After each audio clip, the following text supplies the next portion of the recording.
ลืมว่าไอ้นี่เราลืมป่ะกี้แก้วยังไงไอ้แก้วไอ้กี่แก้วอันนี้เด้สักจึ๊กจับซึกว้ายโมเมนต์อันนี้กี่เกียวอันนี้นะตั้งบุจือจังเด้โอ้จะยุ่งกันอยู่นี่จากอีก2 ปี 3 ปีเขานี้เหรอเอาดีๆวันนี้อันนี้ยังไอ้กี่แก้วไอ้แก้วอันนี้เด้ไอ้จับซึจุ๊กบอแมน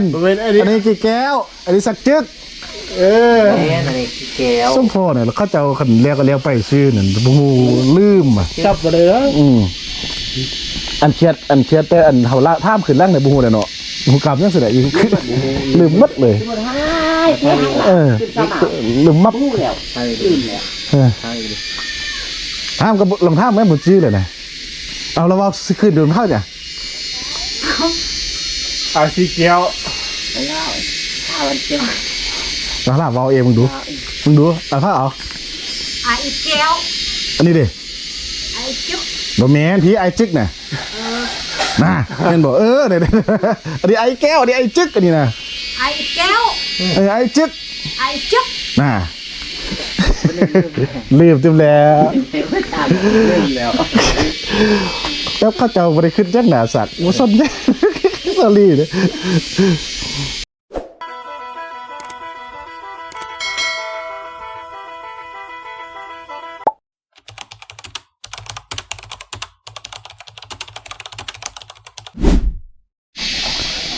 สบายดีท่านผู้ชมนี่คือบรรยากาศยามแรงที่หมู่บ้านพ่อตองเรื่องสักจิกเฮ็ดยังเลยสักจิกสแนลเนี่ยเขาเกิดใกล้เนี่ยที่เอาหัวห้าไปเกลือบ่กินเลยเนี่ยเกลืออะไรจับมันข้าวเลยข้าวตัวไหนถ้ากันผู้หน่อยไอ้น้ำบอกนี่ไอ้ข้ากินสิเกาะเอาโดนกับข้ากินเพิ่มตัวนึงเนาะ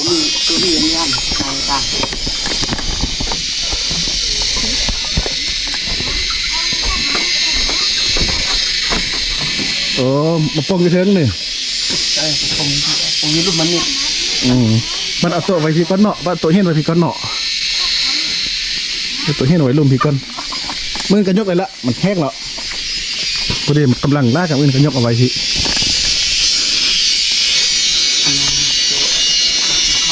จำได้กับล่องไอ้ส่งนี่คือไอ้คำน้อยเนี่ยคือกันแต่ว่าเนาะ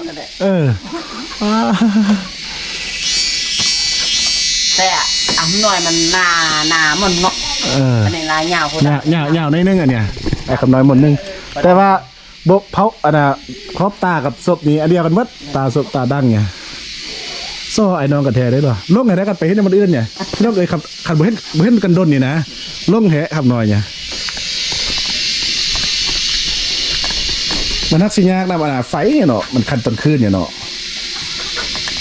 มันมืดเลยเอาหมอนจะปุ่มลวกไปยังมองเลยหมอนเนาะมันยังฟองเลยว่ายังตอนยังใส่เอาน้ำลวกเพิ่มน้ำตื้มก็ได้โอ้คนจีค้าไก่เดี๋ยวคนจีสังห้านไก่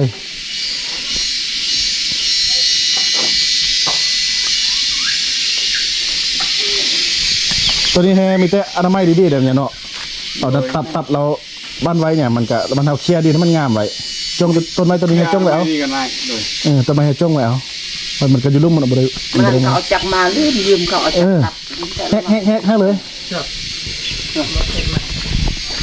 มันจะง่ายดีน้องคือว่าจะเอายืมจักเขาปันเราลืมซ้ำจริงตัวเดี๋ยวไปเจอหน้าได้หรอบ่ได้เจอกันทำอนามัยเบิร์ดนั่นเลยอย่างไปเท่าแพทย์กับมาเลยเด่นเนาะแล้วจันกับมาหมดเลยเด่นมีเตะหันกันขับวัสันกับบัดเท่าจันมาอยู่ลุ่มพะนะเขากะเอาเตะตัวเก้าก็ได้มาจอกบุ้งข้าวเหลาอยู่ลุ่มเนี่ยอีโจงตัวนี้ไหมโจงตัวนี้กับอันนี้เท่าติ๊กอันนั้นวัดเวลาพวกเขาจะเอาพวกเข้ามาแต่พุ่นนะพวกยูป้ามานะมาถ้าไปนอนพุ่นมันเข้าไปจักนอนนี้นะแล้วอันนี้บ้านเที่ยงไว้เฮ็ดเครื่องไว้เมียนอันนั้นไทยกระเมียนเอาดีปะนั้นเราเมียนเอาหมดนั่นนะเวลาเจ้านายมาเข้าไปอยู่หันเข้าไปสุ่มยังไงมาอยู่ใดเจ้านายเขาหน่าเบิ้งเมียนอันนั้นแล้วก็ทำไมดีๆแล้วก็ได้ละแต่ในมันพอสะอาดงานตกไก่มันเอาได้ขังไก่ไว้ก่อน แม่นแหละ ไก่ไว้มันบ่ได้ขี้สัตว์ขี้ใช่ แล้วคอไก่แล้วก็สะอาดแล้วบัดเนี่ยมันบ่สะอาดย้อนไก่นี่นะ อันนี้มันอวยแบบนี้ไก่มีขี้เนาะตัวนี้แล้วเดินกับพายามเจเฮมันออกไปหมดตัว เอาตัวนี้ก่อนอันนั้นขับสันกะพาบอกขึ้นน้อยก่อนขันท้ายบ่ทันมีตัวใดใหญ่ได้ก็เอา บ่เลยจับคนเลี้ยงตาม เลยข้างปากก็ได้ตัวแห้งแล้ว นี่วะ วันเฮ็ดบ้าบ่ฮัด ไป มงนะ ใส่แล้วก็ บ่เอาไว้เฮ็ดฟืนอันตัวขี้แย่น้อยพุ่นจึงจุดอันตัวใหญ่เก็บไว้เฮ็ดฟืนโดมันจะได้มันเว้ยมาดังไฟนี่ง่ายกว่ามันมีอยู่นี้มันเบิดค่อยไปซอกห้ามมั้ยถ้ามันมีแล้วจะไปตัดทิ่มจุดทิ่มอยู่ ไปซอกก็มาเกิดปานบ่เหยา บัดนั้นมาเนี่ยจะเอาตัวนี้ออก ปืนดังนะเนาะวันนั้นอีกเป็นปืนดัง กากบ่อึดแต่ว่ามันสิไปซอกไก่ขึ้น อยู่ในป่านี่ก็บ่กะลาดอกฟืนน่ะโอ้ระดับ3ปีนี่บ่ได้ไป5ซะดอก ตัดตัวนี้ออกแล้วก็จะเอาเฮือนตัวนั้นออกแบบว่าเฮ็ดเฮือนไก่นะยกไปเลย ดีขุดคุ้มมันเนาะ บ่ตัด ตัดก็ได้บ่เป็นหยัง เอาเลยตัดเอาแล้ว ยกไปเลย เฮาคนหมดคนเฮานี่แหละไปเลย มันมีจากเศร้ากับยกขนาดเศร้ามันเสมอกันยกกระตังเลยแล้วก็ล้อม เอาละไม่ตัวนี้ออก บ่มืออื่นเขาก็ยกได้แล้วนั่นน่ะโต๊ะหินนะเอาใส่นี้เอาใส่หันโต๊ะนึงว่าเอาไปหันโต๊ะนึงบ่เอาไปหันซอรี่โต๊ะนึงบ่กับซอติ๊กเนี่ยอันพวกเราเนี่ยยาเยอะ เขาผู้เฒ่าหันแบบว่าอยู่หันน่ะคือเขาลงมานอนอยู่ล่าง เขาอยู่ลุ่มเอาอยู่แต่ตัวหินบ่เอาไปหั่นแหละ ไม่เฒ่าอันนี้มันบ่ได้อาบน้ำนะจักมื้อเลยเดี๋ยวนี้เฮาบ่เห็นอาบ4 มื้อ5 มื้อแล้วเนาะ5 มื้อแล้วบ่ได้อาบน้ำ ม้วนล้อมม้วน อาบนี่ ว่าเดี๋ยวครับว่ามันบ่ได้อาบน้ำ ม้วนล้อมน้ำม้วนเลยนะ บับเม่นเลยเนาะมีแต่เบิ่งอีบ่ปุ่นนำครับไปไว้หันโต๊ะนึงหน่อยนึงช่วงเฮา เรื่องว่าไปหันคุณขับไปให้มันจีนั้นขันบซันกลับไปไว้เหือนนั้นเลยบอกไปไว้ให้แหละยึดบุญหลอดไว้พี่เนี่ย ญาติมันขึ้นตกนะขึ้นตก บุญหลอดถ้าเราขี่รถยืนลิ้นมาไปไว้ดับ เบิ่นเฮ้ยคันเขาเทพื้นเงินไปไว้อันกองลังนอนอันนึงอันนี้ แข้งแล้วแหละมือกับซ่าได้แล้ว เร่งแล้ว เขาก็มาแล้ว เขาเทเขาจะหันสตี เขาว่าเทไม่ได้ หันตัวนี้ไม่ได้เทเลยนี่เขาว่ามันบอก ที่บริเฮ มีแต่ว่ากันว่าซันเราเขาเสียเทตัวนี้นี่ตื้มอย่างฮะบอลเขาเสอะล้างไม่ยังนะเขาล้างถ้วยเขาตอกกอกน้ำมาซะนี้เราก็ขุดห้องน้ำออกไปข้างล่างคุณขุดเจ้าขุดข้างล่างฮะน้ำบุญน้ำ เอาไว้ลูกบอลอ่านเป็น ขุดแล้วน้ำไปทางนั้นเอาครั้งนี้มันเขาจะมาเลาะมาเที่ยวมันเปื้อน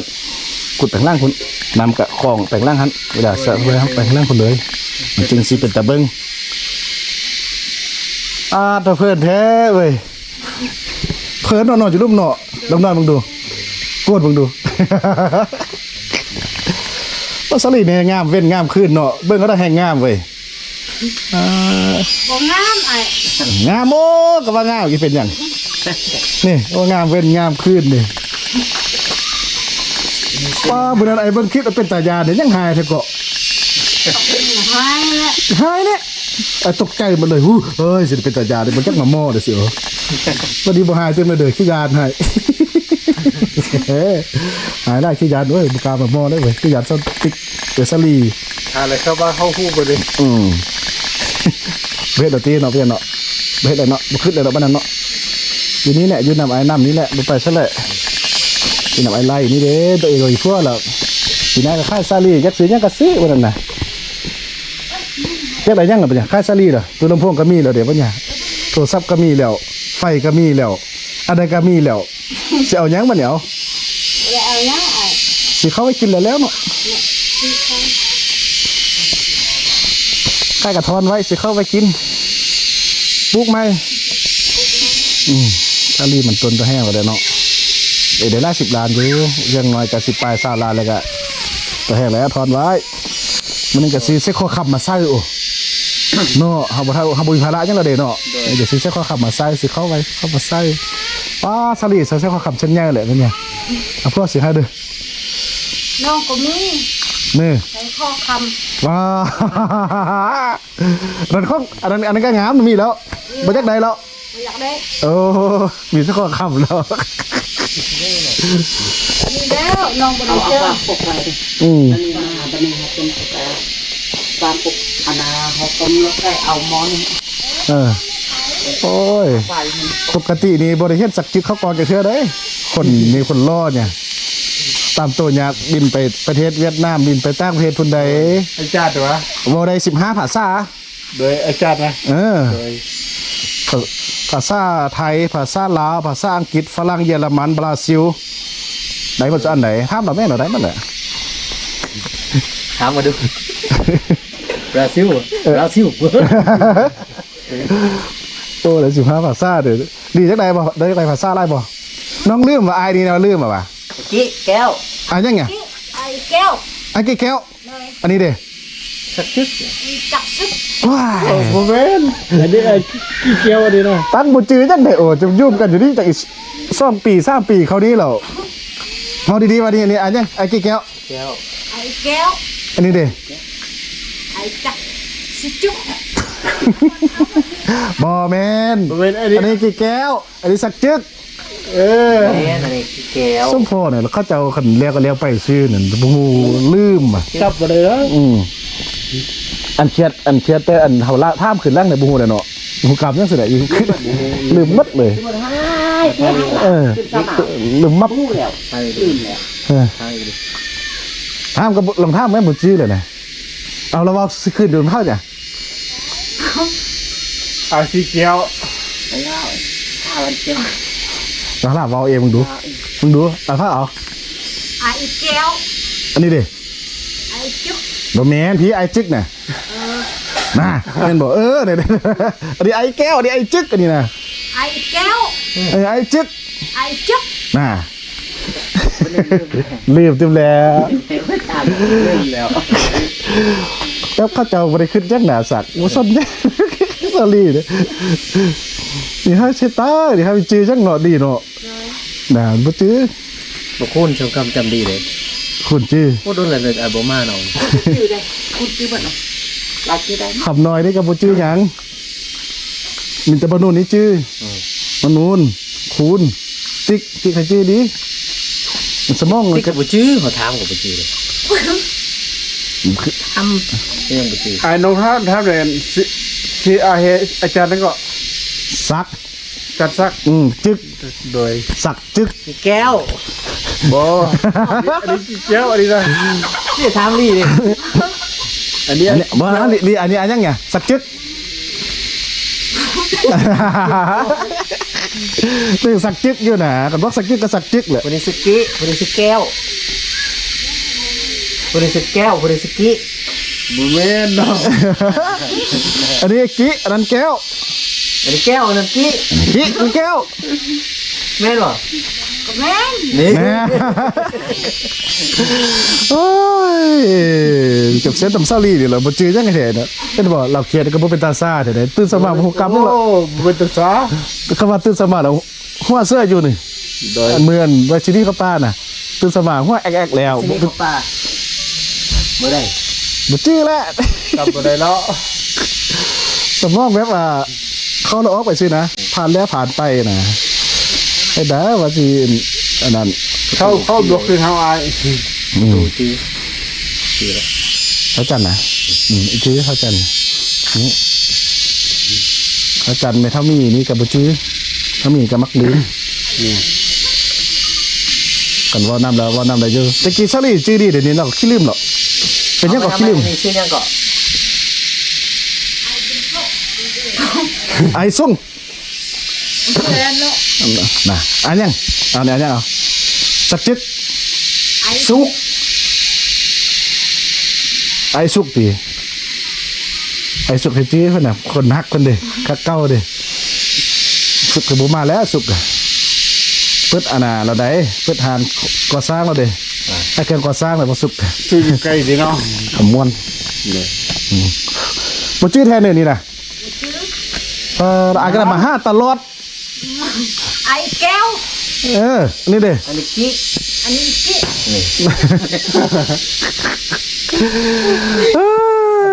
แม่อันนี้แก้วอันนั้นกี้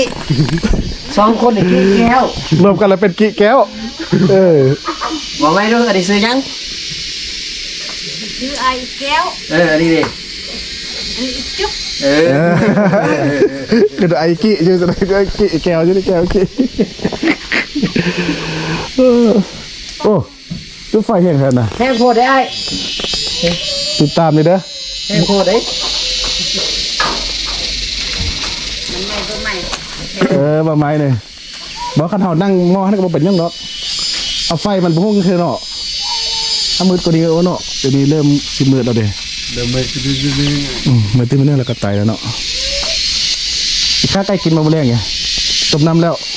จับตัวไหนใกล้น่ะ ๆยังไง ถามก่อนเบิ่งคนต้มไม้นำมืดเนาะบ่มีไฟเนี่ยเอาไฟตัวใดใส่บ่ได้วะไฟคือเข้าแทบมาหั่นน่ะมันคาดวะหรือว่ามันไฟบ่พอ เคยพอ โอ้ไฟบ่พอ เลย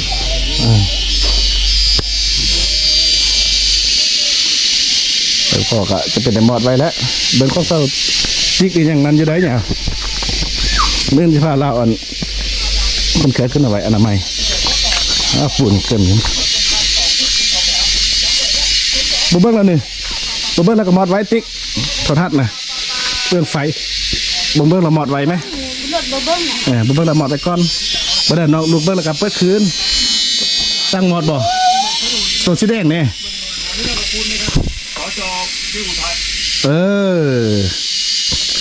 นี่เขาก็เปิดไฟดีก่อนก็ได้บ่อย่าประหยัดไฟเปิดไฟได้บ่เปลืองหลายเปิดไฟเปิดไฟนี่แม่บ่เปิดไฟแม่ไฟตัวนี้นะ นั่นนี่ฮักคู่น่ะไอ้ นี่อันนี้บุเปิดรอมึงได้เอาเปิดได้เดี๋ยวซื้อมาเลยก็สนั่นก่อนเนี่ยทางไหนมอดก่อนมอดทางไหนเปิดทางนอกนี้น่ากระแจงสละว่าหลอดโอ้คุณน่ะขันบ่มอดเราเปิดไว้ครับประหยัดแบตขันหาบ่เบิ้งแล้วก็มอดไว้ขันหาสิเบิ้งแล้วค่อยเปิด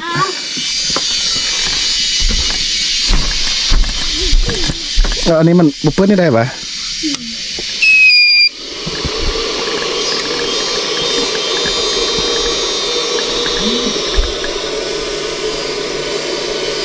เอาไอ้ซักแบตตัวนี้นี่ แต่ไอ้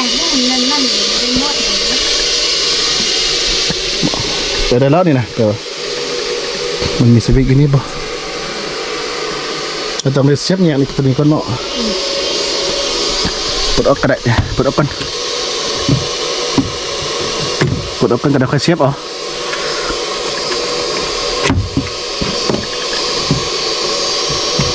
ตัวเดียวเอาใส่ค่อยเสียบเอาเดินติ๊กเด้อ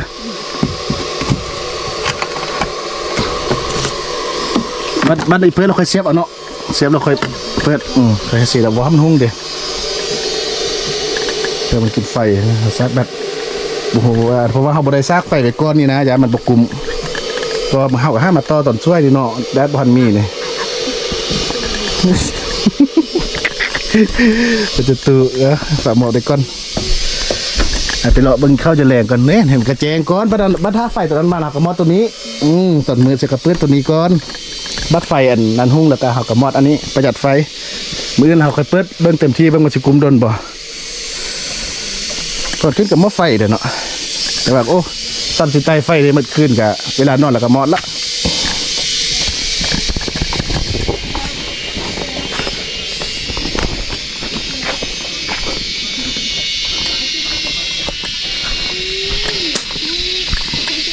บุญมีให้จุดตะนามุงพนันเนาะยุ่งเนาะยุ่งไล่หายฝนเด้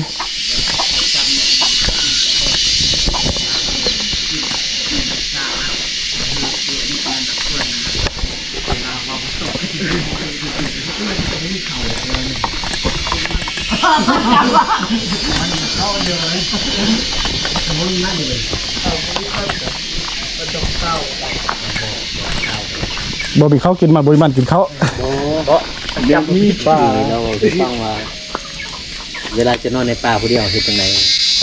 แล้วว่านี่อันนี้เราไปได้หมด พระ แต่ว่า บ่คุณก็ว่าบ่คุณก็อยู่ได้ยันพระไปผู้เดียวก็ได้เนาะทีนี้เพิ่นมีดิเว้ย แต่ว่ามอสิโนนี่ต้องได้เอาจำเข่าก่อน อาจารย์เขา บอกจำเข่า มัน ขอบเดี๋ยวถึงจะ แบบเฮาอันบูชาขอบเจ้าทินเจ้าท่านเนาะ แต่คันบ่มีเข่าให้จะได้เราไปกลมัน เรามาจำมันหั่น คันมันบ่มีให้จะได้เราไปซอกหย่อนยังกับดอกดาวใหม่นะ แม่นปักจะซื้อเข้าไป แล้วคันบ่เฮ็ดสโลยานนี่ ยันพี่ปักกวนนะ พี่กวนอ้าวมีพี่บ่อยู่ป้าน่ะ บ่แม่นอันยังแล้วเขามากวนกับพี่บ่ฮู้ เราตื่นไป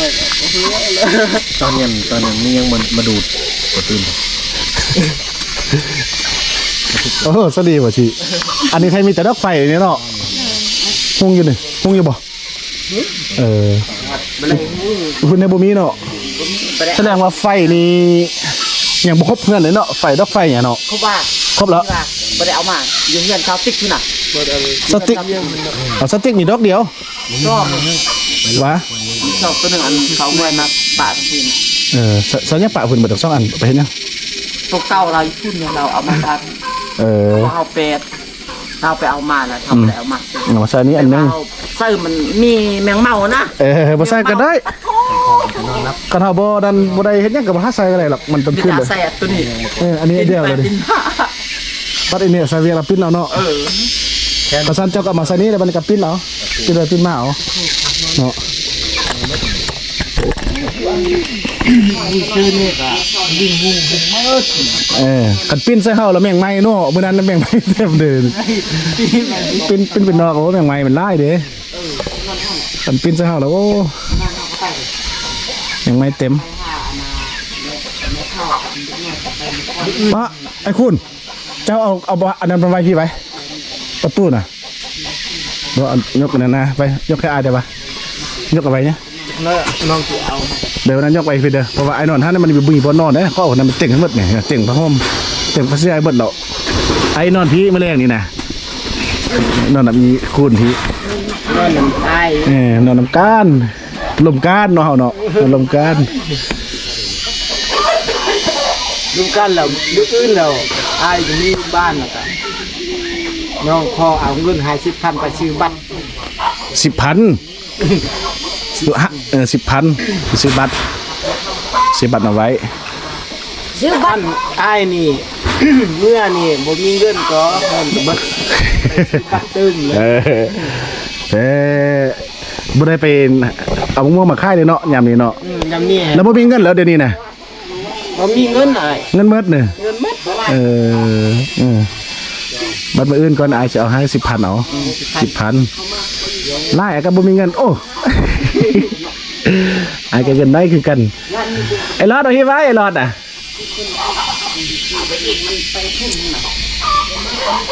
ประมาณแล้วบ่ โอ้บ่รอดกันมาพุ่นแล้วโอ้หลายคนแห่งม่วนเนาะดีเนาะอบอุ่นดีเนาะนะบ่มาอยู่นำกันสิคักโอ้สันตัวนี้ได้เอามาไว้พี่ตัวนึงแล้วน่ะแต่เขาบ่ได้พื้นแล้วดูเนาะ เขาเฮ็ดบ่แล้วเอื้อ ตัวนี้พาได้เท่เท่หยัง นี่อะไรเท่เอื้อ เอาไปเพื่อนสติกซาลีหันอันนึงเนาะตัวอันนั้นนะตัวเฮียนท่านนะขึ้นไปหันอันนึงพระจันทร์เนี่ยมันอะไรให้เรานอนลุ่มหันเนาะ นอนนุ่ม ไปเอาแตะมามุงให้เรานะแตะมุงให้เรานอนลุ่มหันเถอะกูได้ ปวดมาแล้วอาบน้ำเลย มันก็บ่ง้อโม้น่ะนี่หลายคนเนาะต่าง นี่หลายคนบ่งอ ๆเนาะ บ่ได้เงาเลย คือตะกี้ได้เงาโอเนาะอันน้อยคือ ใช่มันแม่นเงานอน แล้วนอนก็อยู่ผู้เดียวติมเนาะ เขาก็อยู่คนเดียว อยู่ล่างมันต่างหากเงาบัดนี้แค่ เงาอยู่ บัดนี้กันแจ้งนั้นล่ะไปเบิ่งโทรทัศน์เห็นติ๊กเอาเด้อน้องติ๊กกันเด้อ น้อง เปิด ติ๊ก หน่อยติ๊กหันไอ้เปิดปะแล้วก็เปิดหันไปเงี้ยเอาไอ้บวกเศร้าติ๊กแล้วจากเบิ่งกับเปิดเบิ่งนั่งก็ได้มีนั่งม่วนเดี๋ยวบางทีมวยก็มีเตะบันก็มีบ้านตัวมี เมื่จะเบิ่งหันนักจ่อเงาสิก็เฮ็ดแล้วบ่ไอ้คุณน่ะ ก็เห็น เฮ็ดแล้วนี่ไปเบิ่งแล้วนี่ ไปเบิ่งแล้ว ไอ้คุณก็เบิ่งแล้วแม่นแหละโอ้บรรยากาศยามแรงจำนวนนึงก็สิค้าไก่กินนี่นะกินต้มไก่แบ่งมาเท่าจันเด้อจันกินน้อยนึงเด้อเท่าแพดเด้อเดี๋ยวนั่นกับพวกแกก็กินกันอยู่พุ่นหมูผู้ได้ย่างไปใดผู้เท่าเราเขามากินอยู่พี่เราเห็นตารางแล้วเขากินอยู่ลุ่มเราบ้านนะสลีก็กินอยู่ลุ่มเอาเนาะขันมันแล้วกันเนาะ มันแนวกัน บ่มืออื่นก็ยกมาแล้วมือท่านยกตัดที่มาใส่กล่องตารางครับบอกเขายกมาให้อาจจะบอกเขาให้นำไอ้รอดมาแล้วไอ้รอดเด้ก ขึ้นมาไว้จับลูกอีดีโอ้โหบักหักเก้งแล้วเอาหลอดเนี่ยตู้เต้ามาคนแหละขึ้นมาอันนี้จับลูกดีๆแม่ยังบอกขึ้นยามขึ้นมาดูครับขึ้นมาเถอะพี่ก้อนมาขึ้นมาเถอะพี่ก้อนโอ้เราขึ้นมาเถอะ เบิ่งเนี่ย เบิ่งไฟค่อยลิ้นไฟอะไรเด้อเนี่ยเบิ่งไฟเนาะเอ้ยหูด่าดอกกระห้าวนี่ย่างขึ้นมาน่ะนี่ได้ก็ว่าคันได้นั้นให้ลงไปได้โอ้เนาะหัวต่ำมันเนาะคันได้เนาะเพราะว่าชีหลายคนบอกว่าคันได้คือบ่ลงหางนี้ว่านี่มันต่ำนี่โอ้นี่น่ะแย่งไปเป็ดเม็ดใต้นึงเนี่ยมันต่ำนึงเด้ลงอีกหัวต่ำนี้เพราะวันมุ่งมาพี่เด้อาศัยมุ่งบ่ล้างถ้วยอยู่นี่แล้วก็เห็นมาอยู่หั่นมันก็เลยบ่ได้ลงทางนี้เนาะก็ลงหั่นมันก็หัวต่ำเอ้ยโอ้ยุงกัดนี่เกิดเอาบอกใส่เนาะเกิดให้ต้อง2 คู่ 3 คู่น่ะจีไปยังจีสไฟจีเกิบเกิบอยู่ลุมพุ่น ตรงนี้แหละลูกคุณน้อง ตัวเองไว้เฮือนพุ่นอยู่นี่เพิ่นคือท่าซุปแดงแล้วแม่นเลยว่าท่าซุปแดงแท้แหละว่าฮัดมืดเลย มนุษย์ว่าอยู่ซื่อๆกับบ่มีเงินแหละอย่าไปหาไว้มาให้เจ้าขาย โอ้ได้เอามาโน้ตเอามา อ่ะกินตู้อีกแล้วกินนมอีกแล้ว ดีโอ้เล่นนกมาน้องมาไอ้ชายให้ใกล้นี่เข้าไปนอนในลูกเข้าเลยเนาะ ไอ้คุณเด้ไปหาบ้านมาได้ปะนั่นเนาะค่าเอาเงินเด้มีบ่ไหว้แค่ได้ไล่น่ะ ไอ้อยู่อันลำส่งก็มีไว้ไล่ไก่ ไกลเนี่ย อันตัดหั่นแล้วก็ไปขายอยู่บรรณาแวนหั่นหยังหม้อย อมแล้วพี่ถ้าไกลเนาะ ไก่ นาเวนได้เงินไล่บ่กันไปทางนาเวนน่ะก็หาไล่บ่ บ่ได้ แหนเล็กน้อยเนาะกระแบงมาพี่เอาถ้าไกลเนี่ย มาฮีมันบ่ฮอดแหละฮอดแล้วก็จนเน่าหมด ไกลเนาะ ไก่ ถ้าไปค่ายอยู่พุ่นสวัสดิ์ได้ทึกเนาะได้เงินน้อยเนาะ